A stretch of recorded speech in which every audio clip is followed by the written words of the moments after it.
Assalamu alaikum and hello everyone and Eid Mubarak. Today we have a very special guest. Hena Khan is the award-winning Pakistani American author of popular middle grade novels, Amina's Voice, More to the Story, and Zaid Salim, Chasing the Dream series. In addition to beloved picture books like Golden Domes and Silver Lanterns, Crescent Moon and Pointed Minarets, Night of the Moon, Under My Hijab and It's Ramadan, Curious George. Hena was one of the first authors of children's books about Muslims that were traditionally published in the United States, and she loves to write about her culture and religion, as well as other topics like space, superpowers, and spies. You can learn more about her work at www.hinakhan.com and find her books wherever they are sold. So, Hina, if you can tell us a little bit more about Night of the Moon, and then, we have some submissions of questions from children about the book. So, I'm going to ask you some of the questions, but why don't you tell us a little more about Night of the Moon and your inspiration behind it? Okay. Well, assalamu alaikum and hello, everybody. It's great to share with you Night of the Moon, which is the very first picture book I ever published. It came out back in 2008, so probably before many of you were even born. And it was published by Chronicle Books, which is a publisher that I really admire because they do a great job with the art and the covers. They put wonderful sparkle on the covers and sheen and create lovely books that are often found in museums because they really are works of art. So I was really thrilled to have this book come out because when I was growing up, I never saw myself in any of the books I found at the library or at school. And especially around the times of holidays, I never saw any books that talked about the holidays that I celebrate as a Muslim. So for me, it was really important that my children had the opportunity to see themselves in books, and also that other children from outside of the culture and religion could also learn about this special time of year.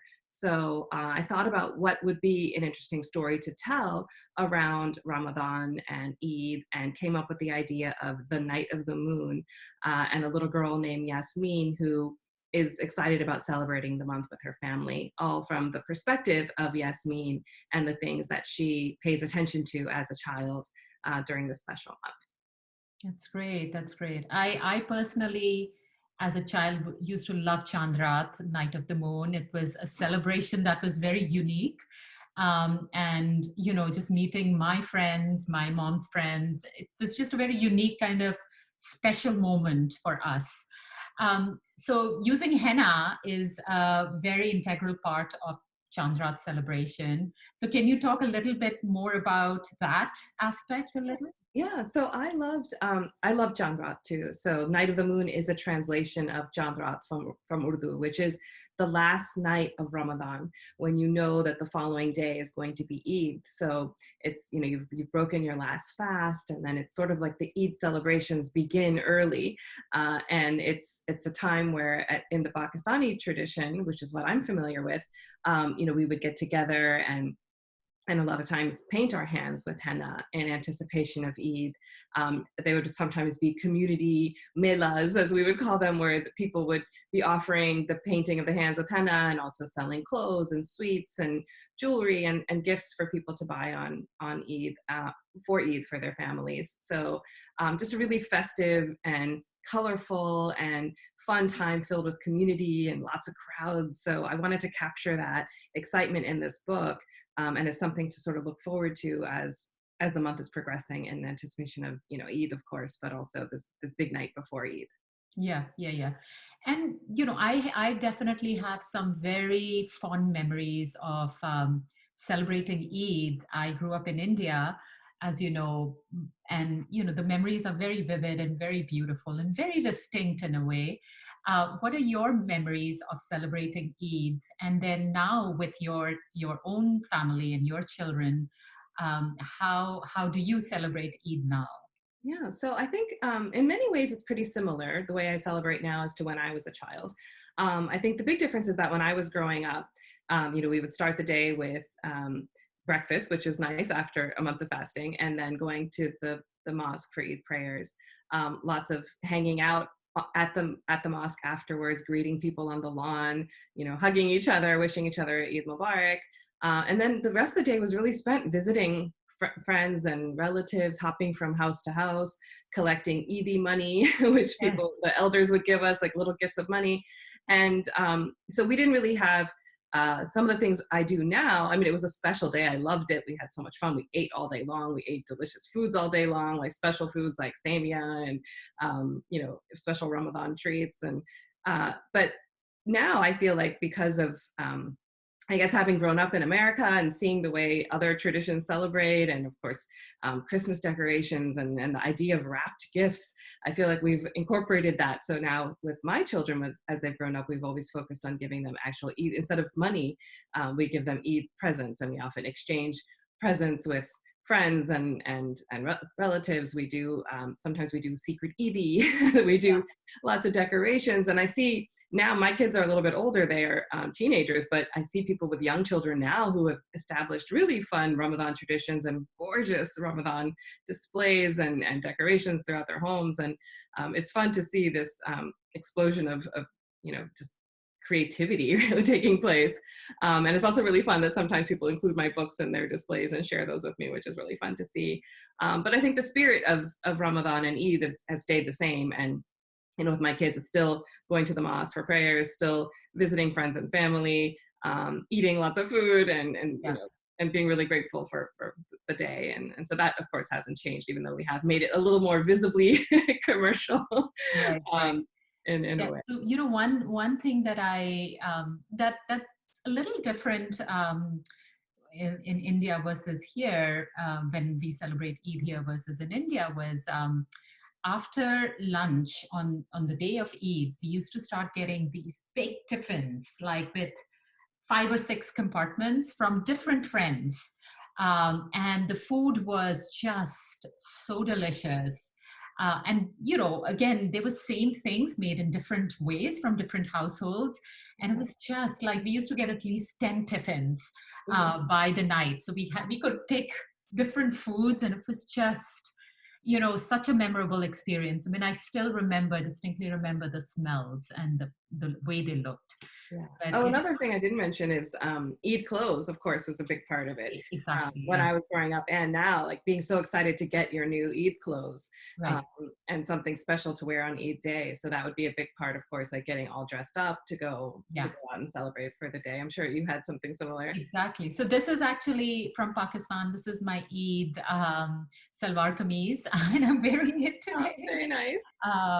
But no, Eid clothes, we used to get new clothes and, just enjoy wearing them. Mhm. So much It fun. feels so special. I know as a little girl, especially, I always felt so special in my sparkly Eid clothes, and Right. you feel like you know Yeah, it definitely elevates the day to something. exactly. And they were sparkly. That Yeah, that I agree with. the sparklier the better. Exactly, exactly. So we would love to hear from the book. So if you can just share some special moments from the book with Sure. us. Sure. So this is Night of the Moon, which was illustrated by Julie Patchkis, a very talented artist from the West Coast. And these are the Endpapers. And I'll just walk you through and show you some of my favorite scenes of the book. And like I mentioned, I really tried to focus on the perspective of Yasmin throughout the story. So this is the title page. And then we start with Yasmin peeking out the window at the moon and seeing the moon's first crescent, and asking her mother about it and realizing that Ramadan is going to be beginning the next day. So the focus of the story is the moon, and you'll see the moon changing shape as the story progresses. So here Yasmin and her mom are looking at the new moon, and Yasmin's a little confused because she's like, "It's what do you mean it's a new month beginning? It's the middle of October." And her mother then explains that the new moon means that's the beginning of Ramadan, and she explains that Ramadan is a month in the Islamic calendar, and that long ago people used to use the moon to keep track of the passage of time and to know when a new month was beginning. And Yasmin is going to sleep here thinking about Ramadan, and she's excited because she knows it's filled with delicious foods, new clothes, lots of parties, and her favorite thing ever, presents, like we just talked about.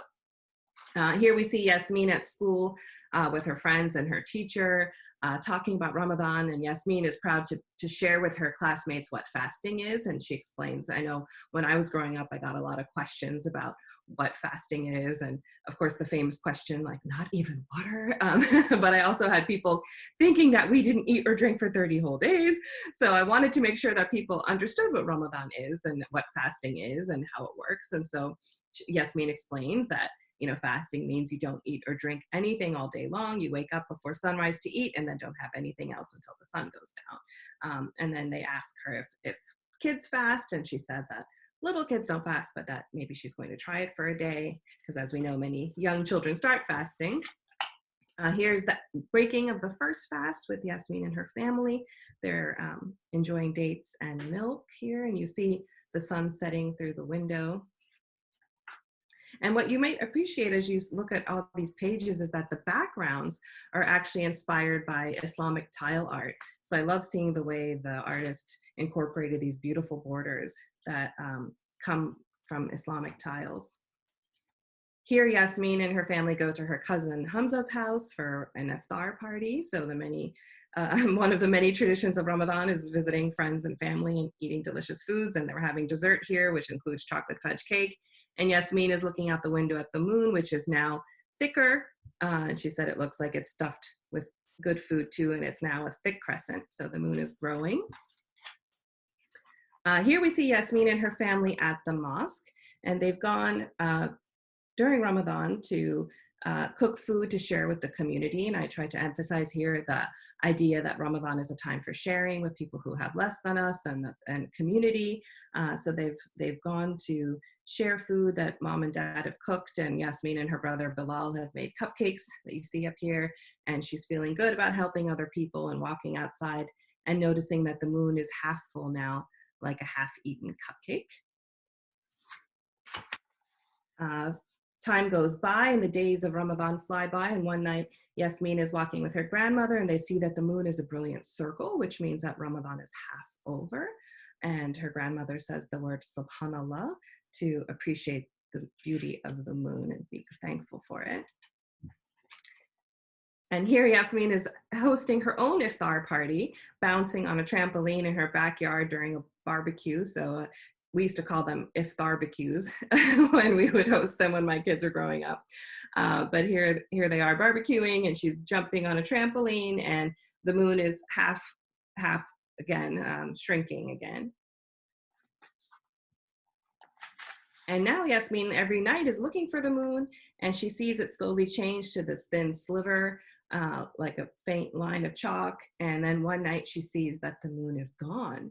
And when the moon disappears, she knows that a very special night is coming, which is the night of the moon, which we talked about, Chandrat, which means that the month of Ramadan is over and that the next day will be Eid. So she announces to her family that there's no more moon. So here we have her family go to the Chandrat festival. So you can see it's held at a community center, and it's filled with tables of vendors selling sweets and gifts and clothing and all sorts of exciting things. Yasmin's mother picks out a green dress for her, a new outfit for her to wear on Eid, and her little brother Bilal gets a fez from Turkey. Yasmin, I think it's these bangles that jingle on her wrist. And so it's all sorts of shopping and celebration and tasting of delicious things. Yasmin also gets her hands painted with henna, which we talked about earlier. It's a fun tradition that we do not only for Eid, but also for weddings and other special occasions. And my name is Hena, so I'm named after the plant that is used, or the flower that is dried to make the paste that we use to decorate our hands. And so Yasmin's excited to get moons and stars on her palms, and she wants to show her friends at school. And when she goes home that night from the Chandrat party, she sees the moon's first crescent. Did I say Mern? The moon's first crescent in the sky, because again, we know that the month of Ramadan is beginning and ending when we see the moon's first crescent. So the next morning is Eid day. So Yasmin and her family wake up and have breakfast and wish each other Eid Mubarak, and then they head to the mosque for Eid prayers. And here they are after Eid prayers, greeting friends and loved ones, wishing each other Eid Mubarak. Here's Yasmin and her grandmother. Yasmin is wearing her new green dress. And here the illustrator, I talked about the tradition of 3 hugs, which we have in Pakistani tradition, and I'm sure others as well, but we hug each other 3 times, once on each side, when we wish each other Eid Mubarak. And so the illustrator included the 3 hugs of Eid here, which I thought was really cute.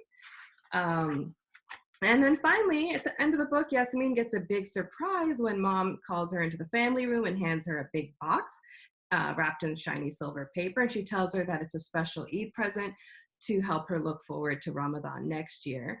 And so when Yasmin tears off the paper and pulls it out, it's a giant telescope that they put together and set up in her bedroom.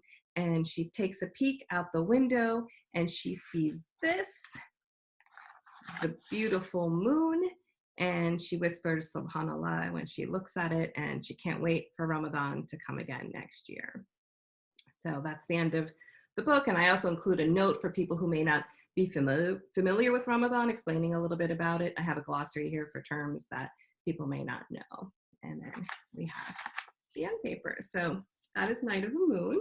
That's beautiful. I tend to use Night of the Moon in all Eid celebrations for little kids because it's just visually so stunning, the book. Oh, And it thank you. goes through all different aspects of celebrating Eid, enjoying Chandra. And, one thing that I do want to point out to our viewers is that there are some unique elements in celebrating Eid, in enjoying Chandra. But there are so many similarities that we have with other festivals like Christmas, like Hanukkah, like Diwali, even Chinese New Year. It's wearing new clothes, eating yummy food, celebrating with friends and family, and also getting some gifts towards the end of the day. Right. And, looking at your gifts, opening your presents, or in this case, Eid. So, and then, as I mentioned, I celebrated Eid as a child when I was growing up in India, and there are so many similarities that we experienced celebrating Eid and Chandrat there. Yeah. So definitely, there's so much to gain out of just reading about other cultures, other religions. Oh, I hope And so. from, Yeah, and even among Muslims, of course, there's so many yeah, different cultures and different ways to celebrate. And of course, as a Pakistani American, this is what I grew up with. And I yeah, remember initially feeling kind of nervous that, oh, I have to write a book that represents everybody, because there weren't books about Eid and Ramadan. But I realized that I can't do that. I can write what I know, and I can share my story. And now I'm happy to see other stories about other traditions and the ways people celebrate, and that's what we need. We need lots of stories about each other, and then we also, like you said, can see how much we all have in common and the values that are across all faiths and celebrations. And we see the emphasis on community and on family and on charity and such important things, and of course delicious food and new clothes and presents, which we all love. But it's universal. So I love that. Thank you so much, Hena. This is amazing. Eid Mubarak, and thank you for sharing this. We will include the link to the book if you want to buy it. This was just a little a glimpse into the book, but definitely buy the book. I'll include the link, and also check out all the other books that Hena has written. Thank you so much. Thank you all.